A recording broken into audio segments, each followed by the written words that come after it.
ایک غیر مسلم سے میرا مناظرہ ہوا, مناظرہ کی بحث ہوئی, وہ عیسائیوں کے پادری تھے. میں نے ان سے کہا کہ اللہ ہم سے کیا چاہتا ہے, یہ اللہ کے کچھ قوانین ہوں گے نا؟ انہوں نے کہا ہاں. میں نے کہا تو آپ کے پاس وہ اللہ کے قوانین موجود ہیں جن سے پتہ چلے کہ یہ الاؤڈ ہے, یہ ناٹ الاؤڈ ہے, یہ حلال ہے, یہ حرام ہے؟ تو حضرت عیسیٰ کے جو قوانین ہیں جو ان پہ نازل ہوئے, اس نے کہا ہاں موجود ہیں. میں نے کہا بتائیں. کہہ رہے ہیں وہ قانون یہ کہ سچ بولو, جھوٹ نہ بولو, انسانوں کی خدمت کرو, ظلم نہ کرو. میں نے کہا یہ تو اقوام متحدہ بھی یہی کہتی ہے, اس کے لیے بھئی تورات پڑھنے کی کیا ضرورت ہے اس کے لیے؟ یہ تو میں نے کہا ہمارے پڑوسی بھی یہی کہتے ہیں, حالانکہ وہ تو عیسائی نہیں ہے. ٹھیک ہے نا, یہ تو ساری دنیا میں اچھے لوگ یہ کہتے ہیں جھوٹ نہ بولو. میں نے کہا اس کوئی لا, کوئی قانون. تو وہ بہت آدھا گھنٹہ ہو گیا, وہ بیچاروں کا جواب نہیں آیا. میں نے کہا, وہ کہہ رہے ہیں آپ پوچھنا کیا چاہتے ہیں؟ میں نے کہا چلے میں آپ سے ون بائی ون کر کے نا مسائل پوچھتا ہوں. میں نے کہا پہلی بات, میں نے کہا اللہ کی عبادت کا کیا طریقہ ہے؟ اللہ پہلے تو یہ چاہتا ہے کہ میرے بندے میری عبادت کریں. اس نے کہا ہاں چاہتا ہے. میں نے کہا اس کا طریقہ کیا ہے؟ وہ طریقہ ان کے پاس موجود نہیں ہے. نماز کیسے پڑھنی ہے؟ ہمیں تو اسلام نے بتایا کہ بھائی 5 ٹائم مسجد میں حاضری دینی ہے, یہ وضو کا طریقہ ہے. اس طرح سے آ کے ہاتھ باندھ کے کھڑے ہونا ہے, سورہ فاتحہ پڑھنی ہے, سورت ملانی ہے, پھر رکوع کرنا ہے, رکوع میں یہ پڑھنا ہے, قومے میں یہ پڑھنا ہے, سجدے میں یہ پڑھنا ہے. 1 رکعت رہ گئی تو اس کی یہ سزا ہے, 1 رکعت اضافی پڑھ لی تو اس کی یہ سزا. قیام میں تلاوت کی جگہ تحیات پڑھ لی تو یہ سزا ہے. صحیح ہے نا؟ سزا کیا ہے؟ سدا صاحب. وہ سدا صاحب کا طریقہ کیا ہے وہ بھی بتا دیا. نماز کے دوران وضو ٹوٹ گیا تو یہ کرنا ہے. ٹھیک ہے نا؟ وضو کے بغیر نماز پڑھ لی تو یہ کرنا ہے. یہ تو 5 ٹائم. پھر اس نماز کے لیے بلانے کا کیا طریقہ یہ بھی بتا دیا. صف بنانے کا کیا طریقہ بتا دیا. ایک امام آگے کھڑا ہوگا, جماعت کی نماز کیسے ہوتی ہے, انفرادی کیسے ہوتی ہے, ساری چیزیں میں نے کہا ہمارے پاس حوالوں کے ساتھ موجود ہیں. میں نے کہا پھر جو حج کا طریقہ ہے زندگی میں 1 دفعہ کرنا ہے, کتنی دفعہ کرنا ہے یہ بھی بتا دیا, کیسے کرنا یہ بھی بتا دیا. پھر اللہ نے یہ بھی کہا کہ میں ایک خاص طریقہ عبادت اس سے بھی خوش ہوتا ہوں, میری خاطر بھوکے بھی رہا کرو. کس مہینے میں رہنا ہے یہ بھی بتا دیا. کون سے مفتی صاحب اعلان کریں گے تو کل چاند ہوگا یہ بھی بتا دیا. سمجھ میں آ رہی ہے نا بات؟ میری حکومت کو اولی الامر منکم, حکومت کے اعلان کو فالو کرو. وہ ہم نہیں کر رہے تو پھر 2 3 3 4 4 8 عیدیں ہو رہی ہیں, لیکن اللہ نے بتا دیا کہ اطیعوا اللہ واطیعوا الرسول واولی الامر منکم, حکومت جو فیصلہ کرے اس کو مانو.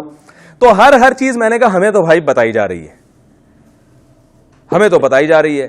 وضو کرنے کا طریقہ کیا ہے, دانت کتنی دفعہ صاف کرنے ہیں, استنجا کیسے کرنا ہے, پاکی کی ڈیفینیشن کیا ہے, طہارت کیا ہے. صبح اٹھ کے نبی نے یہاں تک بتایا صبح جب اٹھو تو ڈائریکٹ پانی میں ہاتھ مت ڈالو.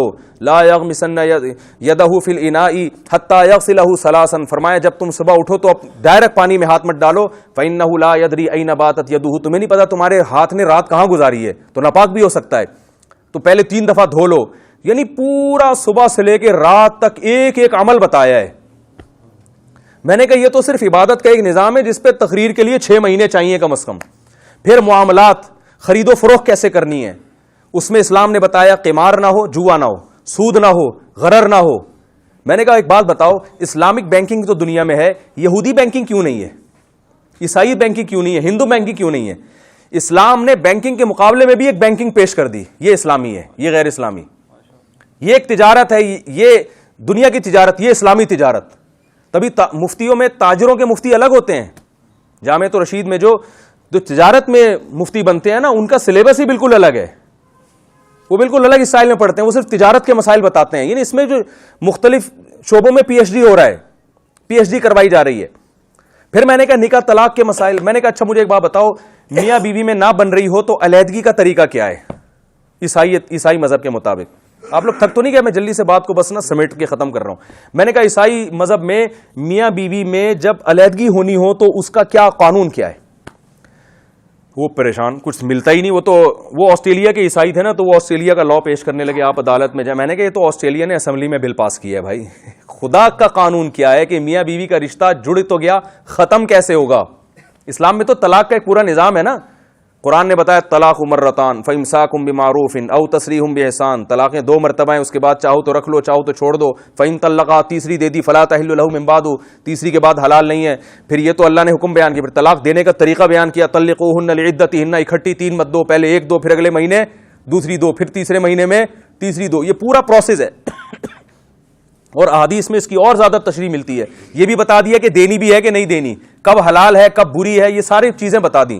طلاق دینے کے بعد احکام کیا ہے, مہر کتنا دینا پڑے گا, رخصتی سے پہلے طلاق دے دی تو آدھا مہر, اللہ قرآن میں فرماتے ہیں کہ رخصتی سے پہلے طلاق دے دی تو آدھا مہر دینا پڑے گا, رخصتی کے بعد طلاق دے دی تو پورا مہر دینا پڑے گا. طلاق دے دی, عدت پوری نہیں ہوئی, اس دوران مر گئے تو وراثت میں اس کا حصہ ہوگا, پوری ڈیٹیل ملتی ہے. میں نے ان سے بولا بھائی یہ بتاؤ کہ صرف مجھے یہ ڈیٹیل نہیں چاہیے.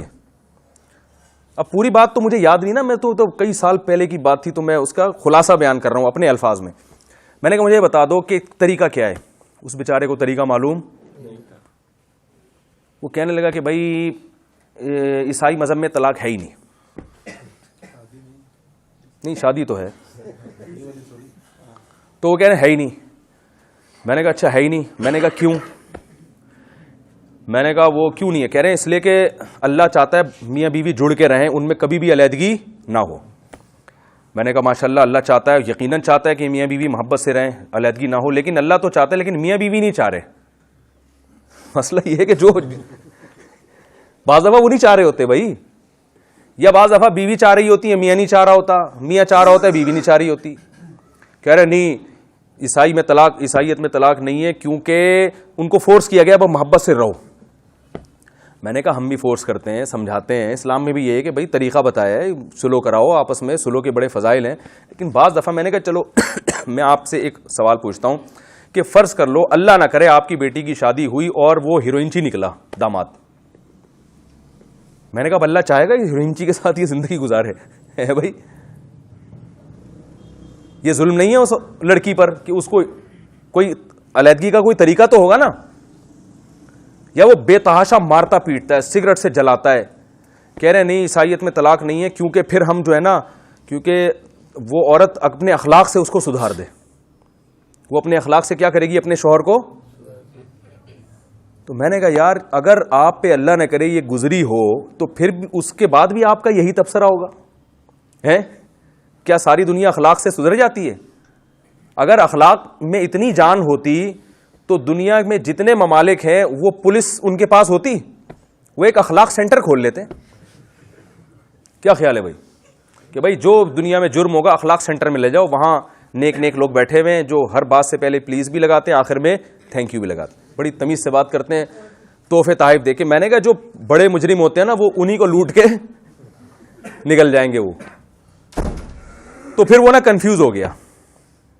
میں نے کہا بھائی یہ عیسائی مذہب نہیں ہے, یہ اللہ کی تعلیمات نہیں, یہ فطرت کو اپیل ہی نہیں کرتی. تو مان لو کہ آپ کے پاس حضرت عیسیٰ کا صحیح مذہب نہیں ہے, تو اسلام کے مقابلے میں کسی کے پاس قانون ہے ہی نہیں کہ جس کو یہ کہہ سکے کہ اللہ کا قانون ہے. یہ دعویٰ صرف اسلام نے کیا ہے اور اس دعوے کو دلائل سے ثابت بھی کیا, پیش کیا ہے. میں نے کہا میں نے اس سے ایک آخری بات کی, پھر ہماری بات ختم ہو گئی. وہ میرے ساتھ تو کیونکہ ٹرانسلیٹر بیٹھا ہوا تھا نا, ہمارا شاگرد تھا, وہ انگلش میں میری بات کو ترجمہ کر رہا تھا, تو وہ ٹرانسلیٹر چلا گیا. تو میں نماز پڑھنے گیا, واپس آیا تو اس نے پھر مجھ سے بہت رابطے کی کوشش کی. اس سے لگ رہا تھا کہ اس کو جو ہے نا بات الحمدللہ سمجھ میں آ گئی ہے. اب اللہ کرے مسلمان ہو گیا اور ہمیں پھر نہیں پتا کہاں گیا کیا ہوا. تو وہ کہنے لگا, میں نے کہا بھائی دیکھو یہ قانون, میں نے کہا اچھا مجھے ایک بات بتاؤ کہ یہ مفتی صرف مسلمانوں میں کیوں ہوتے ہیں؟ میں نے کہا جتنے دوسرے مذاہب ہیں ان میں روحانی پیشوا تو ہوتے ہیں, مسائل بتانے والے, قانون بتانے والے مفتی نہیں ہوتے. میں نے کہا ہمارے پاس تو صبح شام لوگوں کی کالز آتی ہیں, یہ جائز ہے, یہ ناجائز ہے, یہ حلال ہے, یہ حرام ہے. تو ہندوؤں کے روحانی پیشواؤں کے پاس کیوں نہیں آتی, عیسائیوں کے پاس, یہودیوں کے پاس کیوں نہیں آتی؟ روحانی پیشوا ہوتے ہیں دم درود کے لیے اور یہ سب دعاؤں کے لیے ہوتے ہیں. مسائل جب بھی بات آئے گی تو کہیں گے بھائی یہ وکیل سے پوچھو, قانون تو وکیل جانتا ہے. میں نے کہا ہمارے ہاں وکیل سے الگ پوچھا جاتا ہے, علماء سے الگ پوچھا جاتا ہے. عدالت جب خلا کی ڈگری دیتی ہے وہ پاکستانی قانون ہے, لوگ آ کے مفتیوں سے الگ پوچھتے ہیں کہ اکارڈنگ ٹو شریعہ یہ ڈگری صحیح ہے یا نہیں ہے, اکارڈنگ ٹو اسلام یہ صحیح ہے یا نہیں ہے. میں نے کہا اس سے پتہ چلتا ہے کہ اسلام کا ایک باقاعدہ لا ہے. تو جس مذہب کے پاس اللہ کے قانون ہی نہ ہو تو وہ مذہب آپ کو گائیڈ کیسے کرے گا بھائی؟ تو یہ تو اللہ نے اسلام کے علاوہ کسی کو پنپنے دیا ہی نہیں ہے. بہت سارے لوگ آپ کے متعلق جاننا چاہ رہے ہیں کہ آپ ہیں کون, مفتی طارق مسعود ہے کون.